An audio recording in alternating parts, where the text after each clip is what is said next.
మీలో ఎంతమందికి బుక్ చదవాలన్న ఆలోచన ఉంటుంది? ఆల్మోస్ట్ అందరికి, అవునా? కానీ చదవటానికి ట్రై చేసిన ప్రతిసారి ఇంట్రెస్ట్ లేక ఫాస్ట్ గా డిస్ట్రాక్ట్ అయిపోతూ ఉంటారు. బుక్ చదవటం మంచి హ్యాబిట్ అని మీకు తెలుసు. నాకు తెలిసి మీలో ఎంతో మంది ఎన్నో సార్లు సీరియస్ గా చదువుదాం అనుకుని ఉంటారు. హ్యాబిట్ గా మార్చుకోవాలని డిసైడ్ అయి ఉంటారు కూడా. కానీ చివరికి ఏమవుతుంది? బుక్ తీయగానే నిద్ర వస్తుంది, లేదా చదివేటప్పుడు మైండ్ ఇంకేదో ఆలోచిస్తుంది, లేదా బుక్ కన్నా మొబైలే ఇంట్రెస్టింగ్ గా అనిపిస్తుంది. సో ఈజీగా డిస్ట్రాక్ట్ అయిపోతారు. ఇలా జరగటం వల్ల లాస్ట్ కి ఇంకెప్పుడైనా చదువుదాంలే అనే నిర్ణయానికి వచ్చేస్తారు. తర్వాత లైఫ్ లో బిజీ అయిపోవటంతో బుక్ చదవాలన్న విషయాన్ని మర్చిపోతారు. మీకు చదవటం అంటే ఇష్టం, చదవటం మంచి హ్యాబిట్ అని తెలుసు, మీ ప్రశ్నలకి సమాధానం దొరుకుతుందని తెలుసు. కానీ వెంటనే బోర్ ఫీల్ అవటానికి కారణం ఏంటి? చిన్నప్పుడు స్టోరీ బుక్స్ లో అంతలా ఇన్వాల్వ్ అయిపోయాం మనం, కానీ ఇప్పుడెందుకు 3 పేజెస్ ని చదవాలన్నా బర్డెన్ లా ఫీల్ అవుతున్నాం. అయితే ఈ వీడియోలో మీరు బుక్ చదివితే బోర్ గా ఎందుకు ఫీల్ అవుతారు, కరెక్ట్ బుక్ ని ఎలా చూస్ చేసుకోవాలి,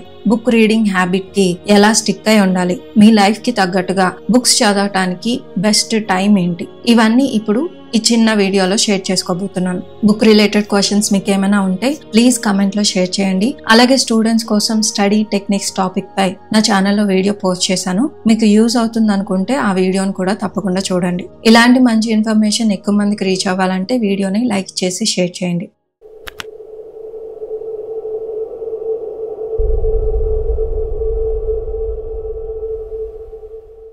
సో మనం బుక్స్ చదివేటప్పుడు బోర్ గా ఎందుకు ఫీల్ అవుతాం? చాలా మంది నేను చదివేటప్పుడు బోర్ గా ఫీల్ అవుతున్నాను అంటే నాలో ఏదైనా మిస్టేక్ ఉందా అనుకుంటారు. కానీ నో. మరి మీరు చేసే మిస్టేక్ ఏంటి? మేబీ మీరు రాంగ్ బుక్ ని చూస్ చేసుకుంటున్నారేమో. ఎస్, రాంగ్ బుక్ ని రాంగ్ టైంలో రాంగ్ వేలో చదివితే మీరు ఖచ్చితంగా బోర్ ఫీల్ అవుతారు. జస్ట్ ఇమాజిన్, మీకేదో యాక్షన్ మూవీ చూడాలనుంది, లేదా సస్పెన్స్ అండ్ థ్రిల్లర్ మూవీ చూడాలనుంది. అలాంటప్పుడు ఫ్యామిలీ డ్రామాని చూడమంటే మీరు చూడగలరా? బోర్ ఫీల్ అవుతారు. ఆ మూవీతో అసలు కనెక్ట్ అవ్వలేరు. బుక్స్ తో కూడా సేమ్ లాజిక్ అప్లై అవుతుంది. అందులోనూ మీరు ఇక్కడ చూడటం లేదు, చదవాలి. మీకు నచ్చని పనిని హ్యాబిట్ గా చేంజ్ చేసుకోవాలనుకుంటున్నారంటే ఇంకా ఫాస్ట్ గా బోర్ ఫీల్ అవుతారు. A book can feel empty when you are not ready and life changing when you are. So problem మీలో లేదు, మన మూడ్, ఎమోషన్ అండ్ ఎనర్జీకి మ్యాచ్ అయ్యే బుక్ ని చూస్ చేసుకోవాలని మనకి ఎవరో చెప్పలేదు. కానీ ఇప్పుడు నేను చెప్పబోతున్నాను. అయితే బోర్ కొట్టకుండా మీకు తగ్గ బుక్ ని ఎలా చూస్ చేసుకోవాలి? చాలా మంది రాంగ్ బుక్ ని చూస్ చేసుకోవటానికి కారణం ఇదే. ట్రెండింగ్ బుక్స్ ని చదవటం, నెక్స్ట్ బెస్ట్ సెల్లర్స్ కదా అని అలాంటి బుక్స్ ని చూస్ చేసుకోవటం, లేదా అందరూ ఈ బుక్ నే చదువుతున్నారు సో నేను కూడా ఈ బుక్ నే చదవాలి అనుకోవటం. సో ఫ్యాక్ట్ ఏంటంటే వేరొక లైఫ్ ని చేంజ్ చేసిన బుక్ మీపై ఎలాంటి ప్రభావం చూపించకపోవచ్చు అంటిల్ అన్లెస్ మీరు దాంతో మాట్లాడితే తప్ప. సో బోర్ కొట్టకుండా ఉండాలంటే ఆ సీక్రెట్ ఏంటో ఇప్పుడు చూద్దాం. Match the book to your current emotion. అంటే మీ కరెంట్ ఎమోషన్ ఏంటి? క్వశ్చన్ చేసుకోండి. If you are lost, life meaning ని సర్చ్ చేస్తున్నారా? అయితే Siddhartha or Alchemist, man search for meaning లాంటి బుక్స్ ని చూస్ చేసుకోండి. ఓవర్వెల్మ్డ్ గా ఉన్నారు, యాంగ్జియస్ గా ఉన్నారు అంటే the power of now or Ikigai లాంటివి ట్రై చేయండి. అంబిషియస్ గా ఉన్నారు, డిసిప్లైన్ కావాలి అనుకుంటే go to atomic habit or deep work.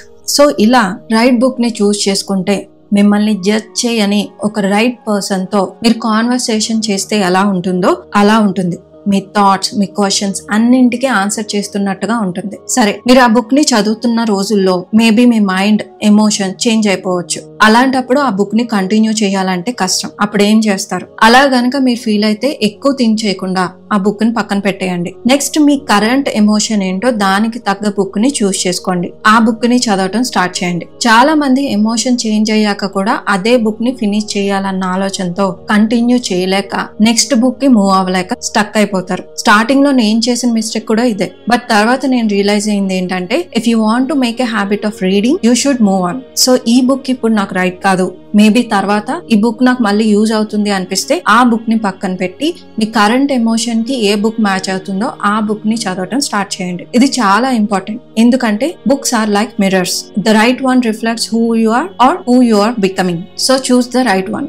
Next, how to build a reading habit. So ఇది అందరూ చెప్పేది. Start with small. రోజు జస్ట్ 5 పేజెస్ చదవటం అంటే స్ట్రెస్ఫుల్ గా ఉండదు. ఈవెన్చువల్ గా మీకు తెలియకుండానే ఎక్కువ చదవగలుగుతారు. Choose right time. Right time ని అలా చూస్ చేసుకోవాలి. రైట్ టైం అంటే మీకు ఎలా తెలుస్తుంది? కొంతమందికి మార్నింగ్ నచ్చుతుంది, ఫ్రెష్ మైండ్ తో స్టార్ట్ చేయాలనిపిస్తుంది. సో అలాంటి వాళ్ళు మార్నింగ్ లేచాక కొంచెం టైం చదవండి. లేదా మీరు డిప్రెషన్, యాంగ్జైటీలో ఉంటే ఒక చిన్న సజెషన్, ఇలా ట్రై చేసి చూడండి. ఇలాంటి వాళ్ళు ప్రశాంతంగా నిద్రపోలేరు. మైండ్ కంటిన్యూస్ గా థాట్స్ తో బిజీగా ఉంటుంది. సో మీరు ఎంత ట్రై చేసినా నిద్రపోలేరు. సో అలాంటి వాళ్ళు నిద్రపోయే ముందు బుక్ ని చదవండి. Just 5 pages, nothing big. మీ ఎమోషన్ కి తగ్గ బుక్ ని చూస్ చేసుకోండి, కానీ బుక్ నుండి ఎక్కువగా ఎక్స్పెక్ట్ చేయకండి. నాలెడ్జ్ కోసం కాదు, నిద్రపోవటం కోసమే అనుకొని చదవండి. మీ థాట్స్ ని స్టాప్ చేయటం కోసం, మీ మైండ్ ని కామ్ గా చేయటం కోసం. ఇలా చేస్తూ ఉంటే చూస్తూ చూస్తూ మీలో ఒక చిన్న చేంజ్ వస్తుంది. ఆన్సర్స్ కూడా దొరుకుతాయి. డిప్రెషన్ స్లోగా ఫేడ్ అవుతుంది. Not suddenly but gently, silently. Book చదివితే నిద్ర బాగా వస్తుంది అనే విషయం మనలో చాలా మంది ఎక్స్పీరియన్స్ అయ్యే ఉంటారు. జస్ట్ నిద్రపోవటం కోసమే 5 pages చదివి చూడండి. తర్వాత మీకు తెలియకుండానే